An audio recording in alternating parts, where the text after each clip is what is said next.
And thank you so much for being with us on the broadcast right here on CNN News 18. I'm Riya Atul Siddiqui, and we are beginning with some breaking news that we are getting as raids on the Popular Front of India continue. 250 people, we are told, so far who have been arrested.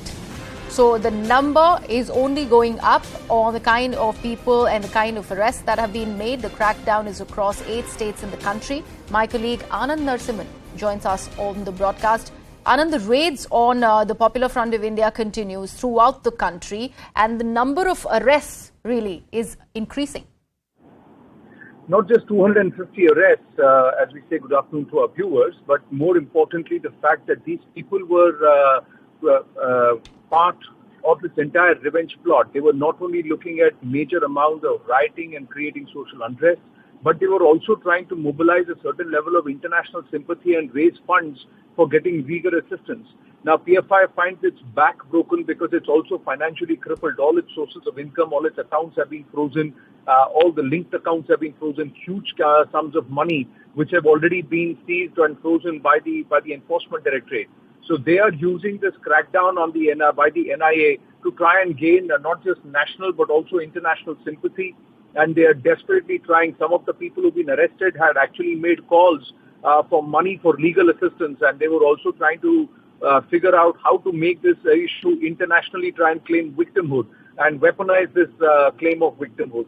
The other aspect is that they are locally trying to create social unrest to try and show that there is mass dissonance over the crackdown on PFI, and people are upset and angry. They wanted to create a law and order situation. And the number of people who've been arrested, there is not just incriminating document and evidence, but also evidence we are given to understand that points to this readiness to create mass unrest and mayhem. Thankfully, they do not have the kind of ground support that they claim to have. And before they have been able to try and do any kind of damage to society, it has been nipped in the bud. But it's a serious challenge because one gets the sense that it's not going to stop here. There is a huge amount of intelligence gathering and a close watch over the people who are associated with the various affiliates and arms of the PFI, those who are sympathetic to it. There is a belief that there are others who still remain in the shadows who have been actively backing the activities of the PFI, and they may manifest very soon. And that's why there is still no dropping off the entire guard. As of now, most of the leaders of the BJP and the RSS who are within the radar have been, their security detail has been beefed up. They've been very strictly instructed not to breach their security protocol. There are ED officials, there are NIA officials, top state government police officials, etc., who are now under this entire security detail and have been asked to be very, very careful going forward, because even though the arrests go beyond 250 between Monday night and Tuesday morning, there could be more arrests and there could be more people who may still be lurking in the shadows to try and strike and create some kind of a sympathy wave for this crackdown on the PFI. So far, it's been nipped in the bud. Right. In fact, Anand, stay on with us. This is exactly what we are breaking for our viewers at this moment. And this one, remember, is a CNN News 18 exclusive. And we've been exclusively told this by our intelligence input sources. In fact, these are inputs behind this crackdown, that the cadres arrested today were involved in mobilizing sympathy. This is exactly what Anand was just talking about. After round 1 of the raids on PFI, they wanted more and more sympathy. In fact, they were planning rioting and communal tension. One group, in fact, was involved in mass mobilization to gain international sympathy. So it's not just restricted to the country. Calls have now been made out of India for money, for legal assistance. Anand, just tell us more about this. It's not just restricted to the country now. There are more and more licensing that is happening from all across the country and out of the country as well. Yes, the PFI has operatives. They have an organizational structure with operatives, the clear mandate to mobilize internationally. Despite the local crackdown, there are those who are now operating from outside India, and they will be activated, and they have been desperately trying to create a certain sense of desperation among that cadre there to try and raise funds.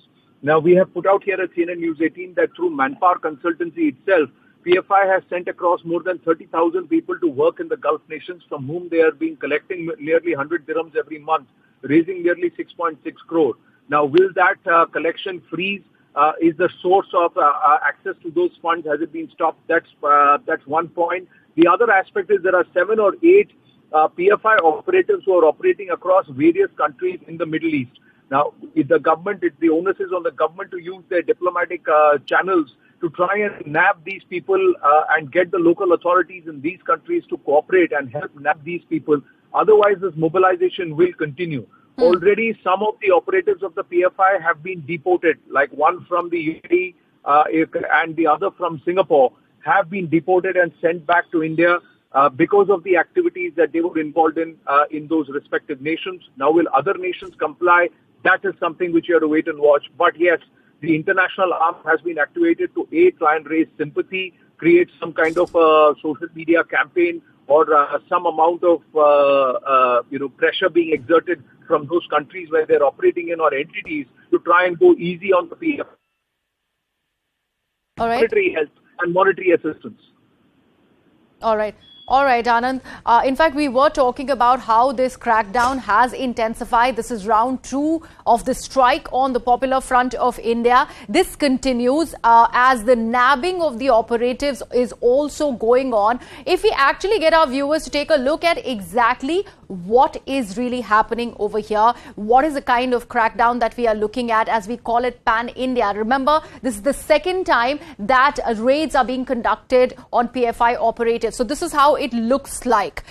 This is a nationwide crackdown. We begin with Assam first. 8 states are in question in round 2 of, the PFI crackdown, the crackdown on PFI. Then it goes on to Delhi and, of course, Uttar Pradesh, where there is massive nabbing that is happening. Then goes on to Madhya Pradesh as well.